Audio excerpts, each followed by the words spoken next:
Plus 140% en un an. Le marché de la seconde main explose littéralement. Let's do a vintage haul. Je viens d'acheter plus de 10 000 € de vêtements à Floren. Là, on est à 99 transactions pour 1 800 €. Je t'invite à récupérer ta formation gratuite à l'achat-revente Vinted en description.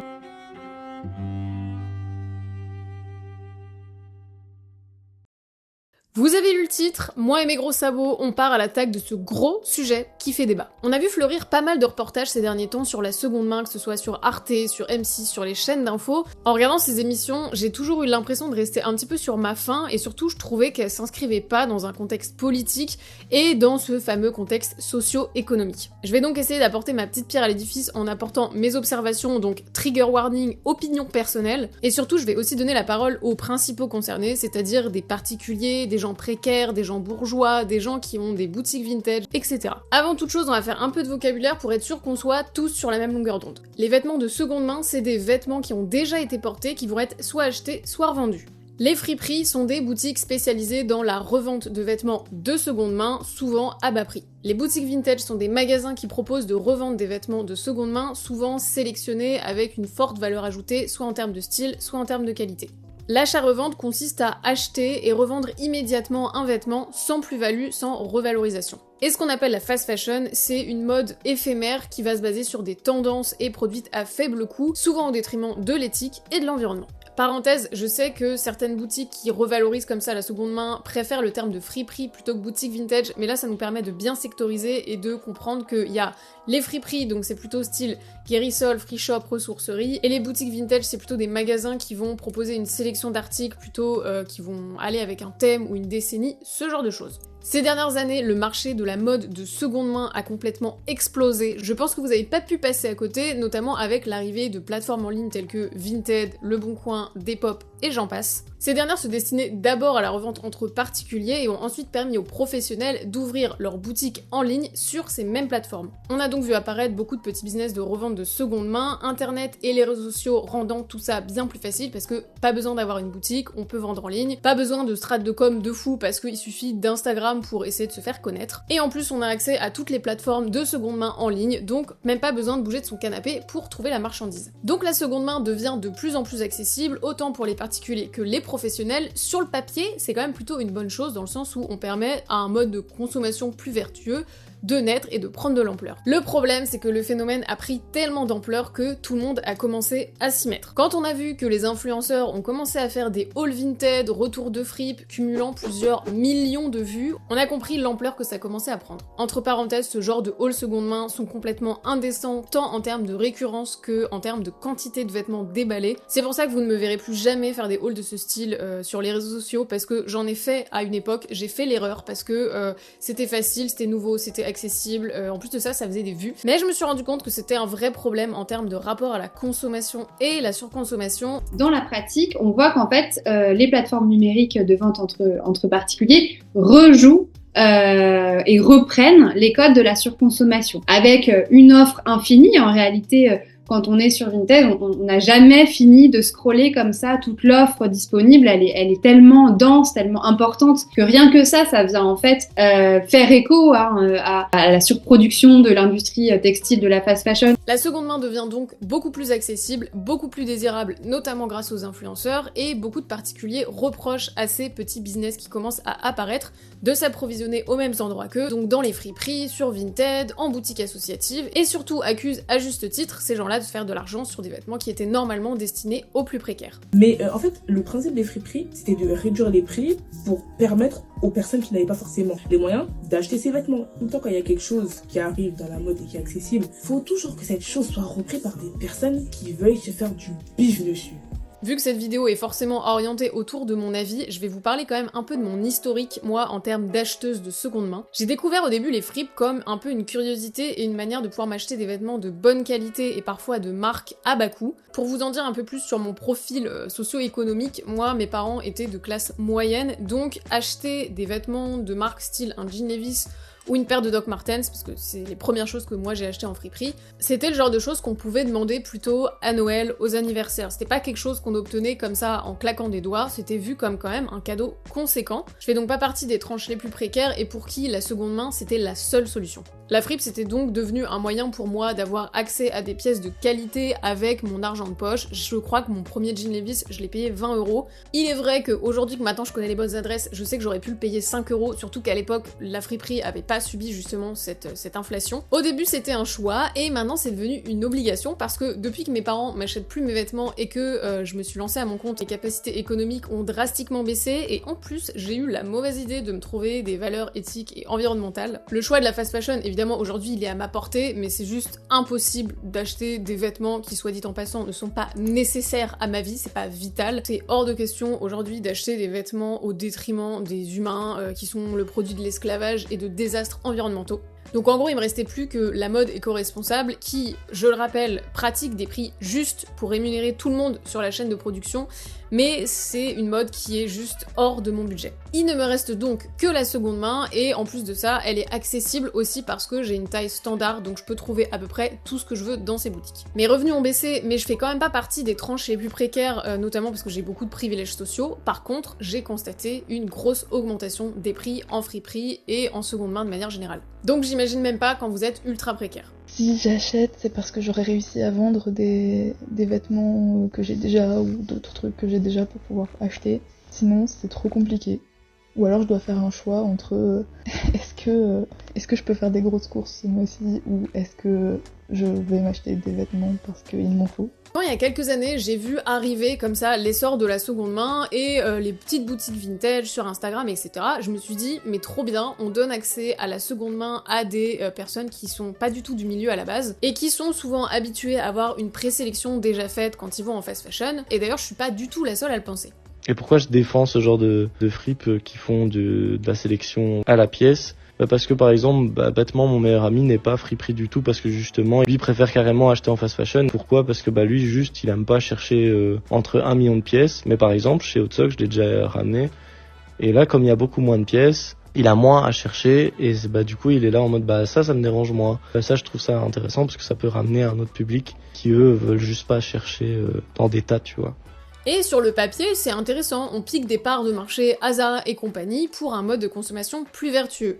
Sauf que dans les faits, c'est un peu plus compliqué que ça, et c'est pour ça que j'ai eu envie de confronter les opinions des fondateurs de boutiques vintage aux opinions des particuliers du peuple qui trouvent que la seconde main c'est trop gentrifié, et j'avoue, j'en fais partie.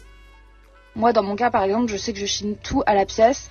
Maintenant j'associe carrément vintage à hors de prix, et je vais plus du tout chiner en fait. Mais je pense que le problème c'est surtout qu'il y en a qui abusent. Déjà, il y a une chose qui revient souvent chez les possesseurs de boutiques vintage, c'est qu'ils veulent pas être mis dans le même panier que ces gens qu'on voit dans les reportages M6 qui font de l'achat-revente. Le truc des mecs qui font de l'achat-revente et qui ont des bots, ça je trouve que c'est un peu dégueulasse pour le coup parce qu'en fait ils ont pas du tout le goût de la Chine à la main. Eux pour le coup c'est des mecs qui ont une approche extrêmement business. Ils ont développé un outil digital qui leur permet d'acheter des trucs à la seconde où c'est mis en ligne sur Vinted par des gens et de le revendre 2 fois plus cher. Il n'y a pas du tout d'artisanat derrière et de choix et de DA et de curation etc. C'est vraiment genre juste ils achètent un truc Ralph Lauren pour le revendre et ça je trouve ça un peu dégueulasse. Si vous n'êtes pas au courant de cette pratique, en effet le reportage d'M6 l'explique très bien, il y a des gens qui utilisent des bots sur Vinted pour acheter des articles immédiatement à la seconde où l'article est posté. Souvent c'est avec des mots-clés style Carhartt, Lacoste, The North Face. Lui par exemple je le touche à 9 € et je le revends en moyenne à 40 ou 50 €, donc on est sur une marge de x5 à x4.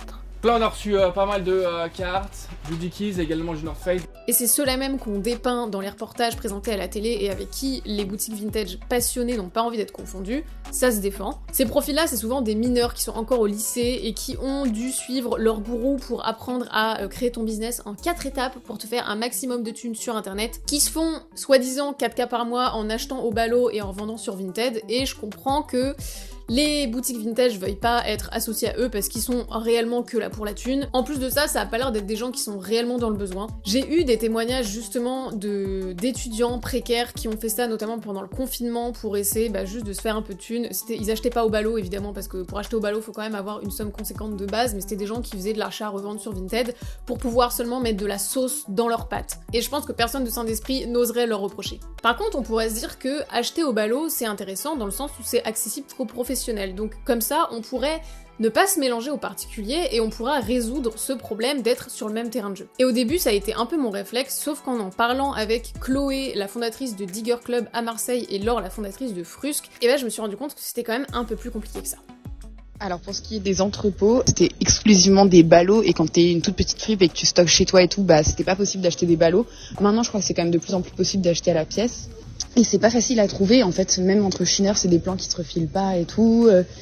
Enfin c'est une galère en vrai les entrepôts. Alors que moi pour le coup j'adorais avoir un entrepôt géant que pour moi pour chiner, je serais trop chaude. En fait, je prends pas de balles parce que tout simplement c'est un truc encore plus dégueulasse que le NPIC selon moi.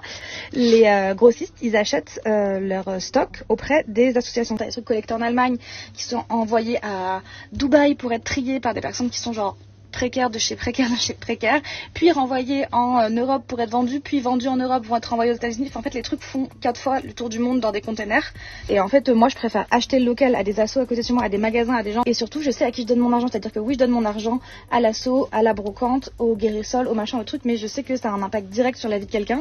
Là où quand je travaille avec des grossistes, en fait, je travaille avec des gens qui ont des multinationales, qui sont 100 fois plus riches que moi et que tous les gens que je connais, et qui, en fait, appauvrissent des gens à l'autre bout du monde en les faisant travailler dans des conditions vraiment dégueulasses.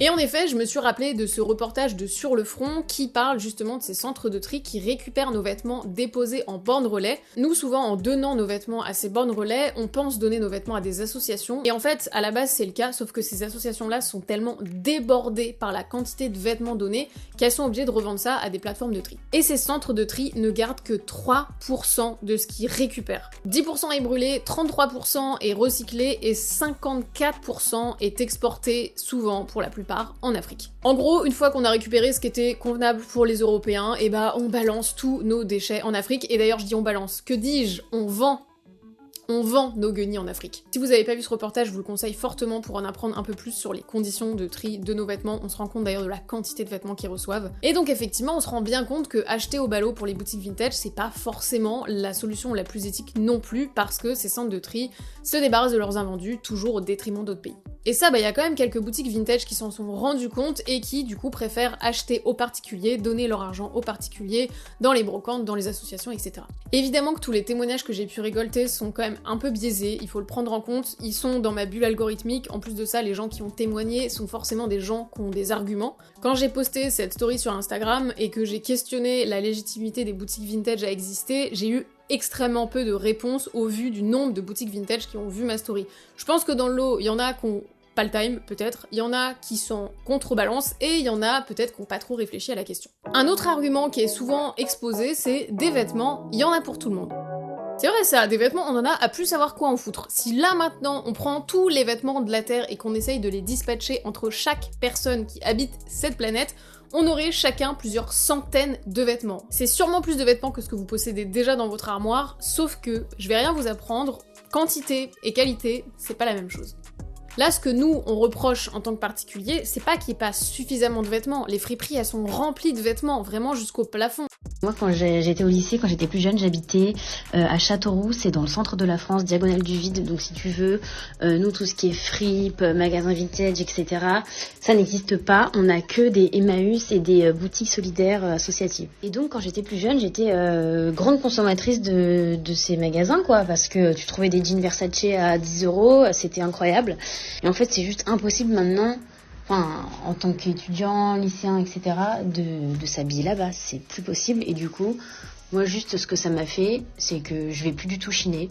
En tant que meuf qui avait honte de m'habiller en fripe, ce sujet me touche tellement. Pour moi, à l'époque, il y avait aussi une différence entre les fripes Emmaüs Croix-Rouge, où les gens précaires allaient, et le dépôt-vente, où tu savais que les pièces étaient triées, etc. Et j'ai l'impression, avec le temps, avoir vu le profil des fripes changer, s'embourgeoiser, mais aussi les dépôts-ventes ou magasins vintage se transformer en fripes de bobos, et du coup, le marché a shifté, comme ça, en enlevant la barrière de prix entre les deux. Nous, ce qu'on reproche, c'est de pas réussir à trouver des vêtements de qualité parce que les boutiques vintage et les chineurs pro qui ont finalement que ça à faire, parce que c'est leur job, nous prennent nos pièces de qualité. Mais ça, pour leur défense, c'est pas vraiment non plus de leur faute. Je m'explique, la revente de vêtements, c'est quelque chose qui existe depuis très longtemps. Déjà au Moyen-Âge, il y avait ce qu'on appelle des fripiers et fripières qui rachetaient leurs vêtements aux bourgeois, aux nobles, aux artisans, donc c'était des vêtements qui étaient usagés ou abîmés, puis les revendaient après les avoir réparés ou modifiés à des gens plus modestes. Sauf qu'on n'est plus au Moyen-Âge et que eux, ils avaient la peste noire, mais nous, on a la fast fashion. Cette bonne vieille gangrène n'a pas fait que détruire les savoir-faire, l'économie locale, l'éthique, l'environnement, elle a en plus détruit le marché de la seconde main. Et sans elle, on serait pas en train de débattre de ce sujet. Parce qu'en effet, si on se répartissait les milliards de vêtements déjà produits, et beaucoup de gens se retrouveraient avec des haillons, troués, tachés, pas à leur taille. En témoignent les seulement 3% de vêtements gardés dans les centres de tri. Le problème du marché de la seconde main, c'est qu'il est dépendant du marché du neuf, et en effet, tout le monde aurait de quoi se couvrir de trucs en tissu, appelons ça comme ça, mais ni de manière décente, ni de manière égalitaire, ni de manière inclusive, et ni de manière durable. Le vêtement de qualité est donc devenu rare, et vous connaissez l'adage, ce qui est rare est cher, ce qui explique la montée des prix dans les friperies. Le vintage de qualité, en fait, il y a forcément un système de cotes, puisque, en fait, ça se raréfie de plus en plus, tu vois, et donc, en fait, oui, les professionnels se jettent sur des trucs de qualité, etc., c'est un peu dégueulasse, mais en même temps, dans 10 ou 15 ans, quand il y aura que du Zara et du H&M dégueulasse, les pièces vintage qui ont été achetées aujourd'hui, elles vont continuer de prendre de la valeur et d'être revendues. L'inflation et le pouvoir d'achat de plus en plus bas des gens provoquent aussi une raréfaction des pièces de qualité dans les friperies, parce que les gens préfèrent revendre sur Vinted, même pour 5 ou 10 euros, pour essayer de boucler les fins de mois, plutôt qu'en faire don à des associations. Quand les gens précaires donnent, c'est vraiment que le vêtement est à bout de souffle dans la fin de sa vie, donc les associations se retrouvent qu'avec les miettes. Je passe donc un message, si vous avez les moyens financiers et que 10 euros, ça va pas changer votre vie, ça va pas changer votre mois, donnez vos vêtements de bonne qualité aux associations, c'est super important. Les boutiques vintage et les particuliers qui se plaignent de la gentrification des fripes sont d'accord sur une chose, les prix en fripe ont augmenté. Les boutiques vintage justifient donc la montée de leur prix par la montée générale de leurs charges, le coût du vêtement, les loyers, etc. Certes, les prix augmentent, mais les prix ont grave augmenté pour nous aussi, à l'achat. Plus tout ce qui est les loyers à payer, les trucs comme ça. Et puis, comme dans tous les métiers, il faut bien se payer aussi.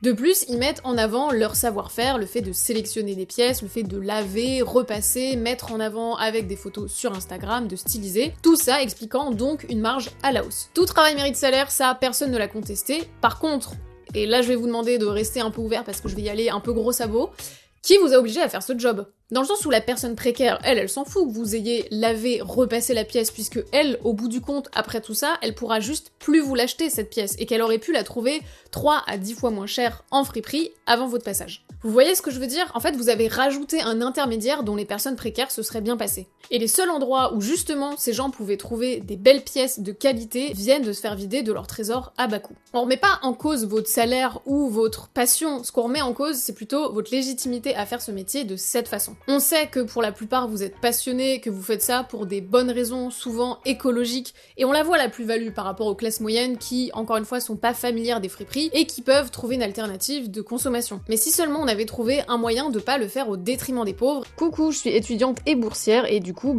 j'ai pas d'argent à mettre dans les habits, clairement. J'achète de la fripe depuis que j'ai 17 ans et j'en ai 23 aujourd'hui. J'ai dû acheter 1 ou 2 fois dans des vraies friperies indépendantes parce que pour un article, sauf un t-shirt, c'est 20 € de base. J'adore aller prendre de l'inspiration dans les friperies, mais c'est rare que j'achète là-bas. Pour moi, c'est clairement un truc de bobo jeune actif à 2-3 cas par mois. Comme le dit très bien Mathilde, maintenant le vintage c'est devenu un truc de jeune actif à 2-3 cas par mois, et donc c'est devenu un truc de classe moyenne à classe supérieure. Et c'est là qu'on rentre dans le terme de gentrification, ce qui était d'abord destiné aux classes précaires devient bourgeois. Et là je vous parle pas du vintage un peu pièce d'archives, destiné un peu à une élite, et pas forcément une élite financière, mais une élite aussi en termes de passion pour la mode. Ça c'est un peu à part, et c'est quelque chose qui existe depuis hyper longtemps. Là je parle de shops vintage qui font des sélections plutôt mainstream, qui s'accordent beaucoup aux tendances et qui s'adressent à des gens qui ont des styles qui vont de sobre à trendy. Le problème, c'est que cette population, elle avait les moyens d'acheter de la mode éco-responsable. Elle a choisi de consommer de la fast fashion parce que ça lui permettait de pouvoir consommer souvent, beaucoup, changer régulièrement. Et avec la seconde main, ils ont trouvé un moyen de continuer à le faire avec la conscience tranquille.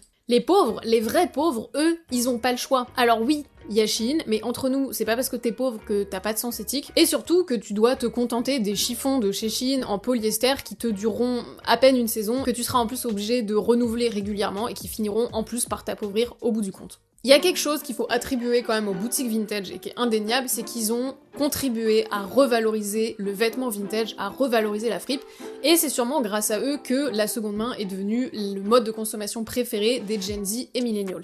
Et ça, c'est quelque chose qu'on peut pas leur enlever, ils ont vraiment rendu ça pointu, fun, désirable, et ça, c'est une mécanique politique ultra efficace pour faire changer les habitudes de consommation des gens. Si on met de côté la morale, finalement, c'est vrai que les boutiques vintage sont des gros acteurs en faveur de la mode éco-responsable en donnant une alternative à ceux qui dépensent le plus, et donc ceux qui consomment le plus. On le sait, plus on est riche, plus on pollue. La plus grosse part de marché de Chine, c'est les classes moyennes, c'est pas les classes précaires. Donc, comme on le disait plus tôt, donner accès à ce mode de consommation plus vertueux aux bourses les plus remplies, c'est quelque part contrer la fast fashion, et donc œuvrer dans le bon sens.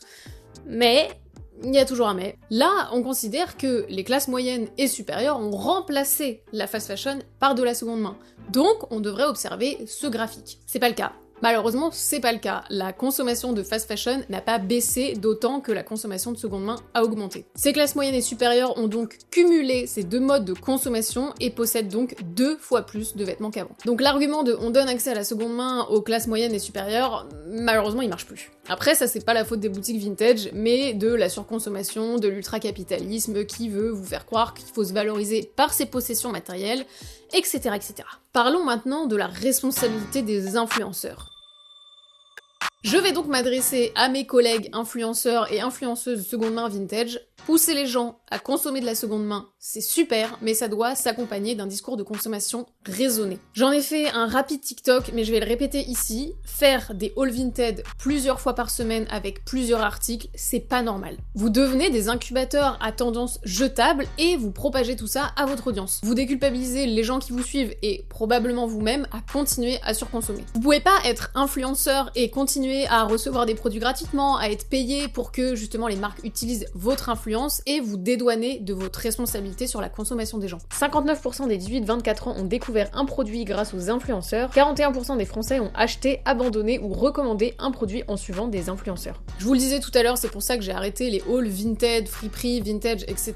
parce que en fait je me suis vite rendu compte que les tendances c'était un outil parfait du capitalisme, tout ça dans l'optique de nous faire racheter le petit haut trendy à poids de ce printemps. Petit tips d'ailleurs pour reconnaître un bon influenceur, s'il est capable de faire des vide dressing allez, on va dire 2 fois par an, c'est qu'il consomme trop, c'est qu'il est pas sûr de ses choix et qu'il est juste victime des tendances. Et que potentiellement, il transmet ça à son audience. La surconsommation en fripe a donc raréfié les pièces de qualité et a donc poussé les friperies à augmenter leur prix et à rendre tout ça plus bourgeois, plus gentrifié. Et c'est encore une fois les personnes les plus précaires qui trinquent. Les tensions peuvent donc un peu monter entre les gens qui trouvent que les fripes se sont gentrifiées et les boutiques vintage qui font pourtant ça par passion, qui essayent de faire les choses convenablement et trouvent parfois les critiques un peu dur. Mais finalement, si on met tout ça en commun, qu'on secoue un peu là, et qu'on essaye de voir ce qui s'en dégage, le responsable numéro 1, et attention je vais lâcher le C-word, et bah c'est le capitalisme. Depuis le début de cette vidéo, en fait, à chaque fois qu'on a essayé de trouver un responsable à cette chose-là, c'était qu'un intermédiaire, voire parfois même une victime du capitalisme. On va d'ailleurs jouer à un petit jeu qui s'appelle « À qui c'est la faute ?». Des gens sans passion veulent se faire de l'argent sur quelque chose d'accessible depuis son canapé.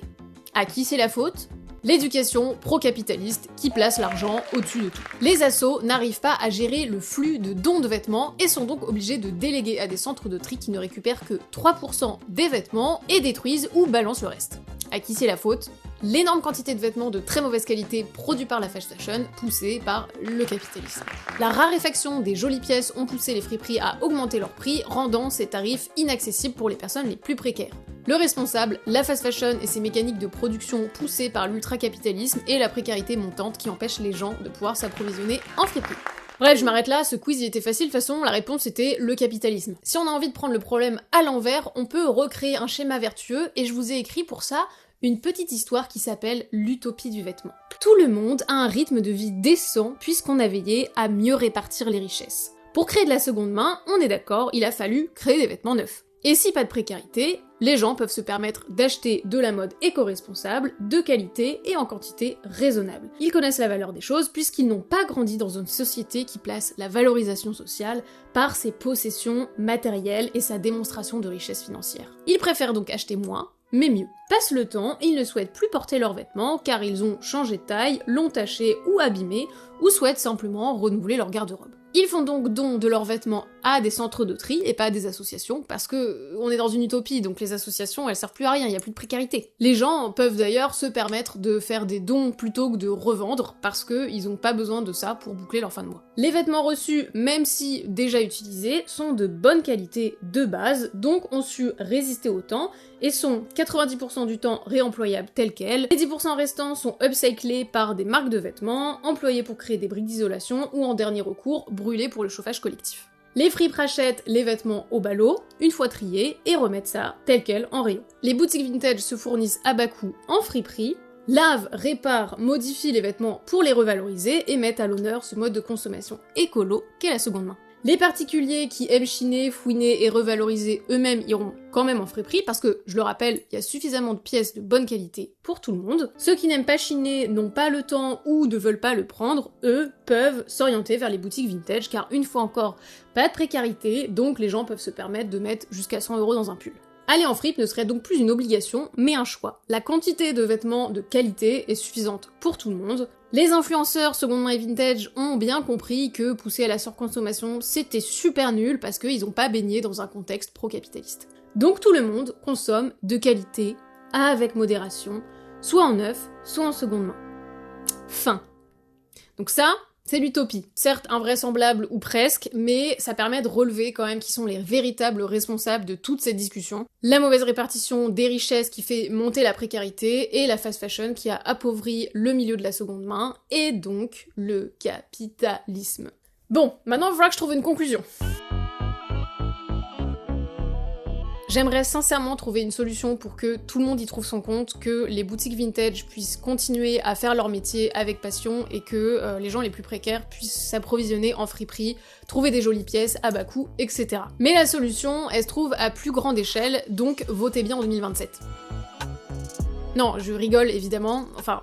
pas vraiment, mais il va quand même falloir trouver une solution en attendant. C'est pas dit que 2027 soit une réussite en plus. En attendant, il va quand même falloir que les porte-paroles du vintage se responsabilisent quant à leur impact social et pas seulement écologique. Votre métier, notre métier, il a un sens seulement s'il se place dans une dynamique de consommation raisonnée, hors de cette volonté ultra-capitaliste d'enrichissement personnel au détriment des classes les plus précaires. Et vous, particuliers, nous, parce que je fais partie des deux catégories, ne donnons pas de gaz, je vous en supplie, à des gens qui surconsomment sur Vinted et en fripe. Je le répète, les hauls Vinted plusieurs fois par semaine, c'est pas normal, ça décomplexe la surconsommation avec l'excuse de la seconde main. Si en tant que particulier vous faites partie des classes moyennes à supérieures et surtout que vous êtes apte à pouvoir donner vos vêtements, que vous ne dépendez pas de ça pour finir votre mois, donnez vos vêtements en association. Si également vous avez du temps à consacrer aux associations, n'hésitez pas à aller les aider pour trier les vêtements. J'ai été en immersion en fait pendant une journée